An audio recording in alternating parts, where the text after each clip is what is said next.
80% హిందువులు తలుచుకుంటే ఉమ్, 20% ఉమ్, మిగతా వాళ్ళు ఎవరు ఉండరు అన్న దాంట్లో ఆయన అడిగేది ఏంటంటే మిగతా 20% ఎవరు ముస్లింలు క్రిస్టియన్స్ వాళ్ళని ఎందుకని అట్లా అన్టచబిలిటీ అని లేకపోతే డిస్క్రిమినేట్ చేసి చూస్తున్నారు, మేము ఎందుకు పనికిరామా, ఏంటి మీ యొక్క అహంభావం ఏంటి అని అనేసి అని అంటూ ఉన్నారు. అంటే ఇది ఒక సభలో ఒక పెద్ద ఆయన మాట్లాడారు అని చెప్పేసి ఆయన పాయింట్అవుట్ చేసి దీన్ని క్వశ్చన్ చేస్తూ ఉన్నారు. 100% అంటరాని వాళ్ళేగా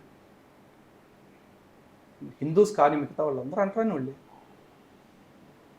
మళ్ళీ స్టేట్మెంట్ని బలపరుస్తున్నా నేను. ఆడు అన్నాడు కదా ఈ స్టేట్మెంట్ ఇచ్చిన నేను కొట్టేస్తా అన్నాడు కదా, నేను అన్నాను రా కొడక నువ్వు రా. ఎందుకు అంటరాని వాళ్ళు అంటే ఆ 20% మంది నా విగ్రహాలని ఒప్పుకోరు, నా బహుదేవతలను ఒప్పుకోరు, నా బహుదేవతారాధనను ఒప్పుకోరు, నా ఆలయంలో పెట్టిన ప్రసాదాలని పెడతానంటే ఒప్పుకోరు. అంటే నా ఆరాధన, నా అర్చనలు, నా నైవేద్యాలు నీకు అంటరానివైనప్పుడు, నువ్వు గౌరవించరానివైనప్పుడు, నీకు గౌరవించే సంస్కారం లేనప్పుడు 100% నువ్వు నాకు అన్టచబుల్వే. ఓకే, కానీ వీడు దాన్ని దళితు బీసీ అని చెప్పేసి చెప్తున్నాడు. ఈరోజు చెప్తున్నా, హిందువులు అంటే సనాతన ధర్మాన్ని పాటించేవాడు ఏ కులమైనా సరే మా సోదరుడే. వాళ్ళని మేము గుండెల్లో పెట్టుకు చూసుకుంటాం, నెత్తిన పెట్టుకు చూసుకుంటాం, ముట్టుకోటి వెంటరా కౌగులించుకుంటాం, మా పక్కన కూర్చోబెట్టుకుని సహపక్తి భోజనాలు కూడా చేస్తాం. గురువు గారు అని సంబోధిస్తారు అని అంటారు, ప్రతి ఒక్కళ్ళని గురువు గారు అని సంబోధిస్తారు ఎందుకు అని. ఎవరు ఎవరినైనా సరే మీ దాకా వస్తే గనక మీరు గురువు గారు అని సంబోధిస్తారు, అవసరమా అలా సంబోధించడం అని అంటారు. సనాతన ధర్మంలో గొప్ప విషయం ఏంటంటే శంకరాచార్యులు వారు చేసిన మనీషా పంచకంలో ఒక మాట చెప్పారు, చండాలోస్తు ద్విజోస్తు గురురిత్యేష మనీషా మమ అన్నారు. అంటే నాకు ఒక విషయాన్ని నేర్పేవాడు, అది ఏ విషయమైనా కావాలి, కొన్ని మంచి నేర్పుతారు, కొందరు చెడు నేర్పుతారు. చెడు నేర్చుకున్నప్పుడు ఓహో మనం ఇలాంటి పనులు మనం చేయకూడదన్నమాట అని నేర్చుకుంటాం. మంచి నేర్చుకున్నప్పుడు ఓకే బతికితే ఇలా బతకాలన్నమాట అని నేర్చుకుంటాం. అటువంటి మంచి నేర్పినా చెడు నేర్పినా ప్రతివాడు మాకు గురువే. అందులో చండాలుడైనా ద్విజుడు అంటే బ్రాహ్మణుడైనా సరే ఎవరైనా మాకు గురువుతో సమానమే. అంతేగాని ఈ కులంలో పుట్టినోడు మాకు అంటరానోడు, ఈ కులంలో పుట్టినోడు మాకు కావాల్సినోడు అని ఎప్పుడూ లేదు సనాతన ధర్మంలో. సనాతన ధర్మంలో మనం ఇంకొకటి దగ్గర ఏదైనా విషయం నేర్చుకుంటున్నాము అంటే వాడు ఏ కులపోడైనా సరే మనకి గురువుతో సమానమని చెప్తున్నారు, మేము గౌరవించుకుంటాం, అది మా సంస్కారం కదా. కానీ వీడు దాన్ని ఎట్లా ట్విస్ట్ చేశాడు, ఆయన 20% అంటరాని వాళ్ళు అన్న మాటని వాళ్ళు అంటరాని వాళ్ళుగా చూస్తుంది ఫస్ట్ మమ్మల్ని. నేను ప్రసాదం పెడతానండి ఆ 20%లో వాళ్ళ దగ్గరికి వెళ్ళిపోయి తింటారా, ఈ గాడి తింటాడా పోనీ? ఆ 20% వాడి దగ్గరికి వాడిని పిలిచి నా గుళ్ళోకి తీసుకొచ్చి మా దేవుని కూడా నమస్కరించరా బాబు గౌరవించు అని చెప్పేసి అడుగుతా, చేస్తాడా? రాడు. కానీ చాలామంది హిందువులు మీకు తెలుసో లేదో సెమీ క్రిస్మస్ వేడుకలకు వెళ్తారు, చర్చిలకు వెళ్తారు కదా. మరి మనం వాడి దగ్గరికి వెళ్తాం కానీ వాడు మన దగ్గరికి రావట్లేదు. ఎవరిని అన్టచబుల్గా చూస్తున్నాడు. ఆడు నన్ను అంటుకోకరా అని చెప్పేసి నన్ను పక్కన దూరం పెడతా ఉంటే నేను మాత్రం వద్దన్నా, నీ కాలు ముక్తానా, నీకు బాంచనన్నా అని చెప్పేసి అంట కూర్చుంటానా. నువ్వు నన్ను అంటరానోడిగా చూసావు అంటే నువ్వు నాకు అంటరానోడివే. అదే ఆ స్టేజ్ మీద ఉన్నాయని చెప్పాడు. అక్కడ కులాన్నల్లా హిందుత్వాన్ని వ్యతిరేకించే వాళ్ళని, హిందూ ఆచారాలను వ్యతిరేకించే వాళ్ళని, హిందూ పద్ధతుల్ని వ్యతిరేకించే వాళ్ళని అన్నాడు. అఫ్కోర్స్ 100% నేను సమర్థిస్తున్నా. ఈ ముండకు దమ్ముంటే నన్ను కొట్టేవాడైతే కనుక రమ్మనండి, నేనే అన్నా స్టేట్మెంటు. ఆయన ఎక్కడ ఉంటాడో తెలియదు అన్నాడు కదా. నేను హైదరాబాద్లో మాదాపూర్లో అయ్యప్ప సొసైటీ రోడ్ నెంబర్ 50లో ఉన్నా. ఎందుకు సార్ ఇంత డేరింగ్ స్టెప్ చేస్తారు?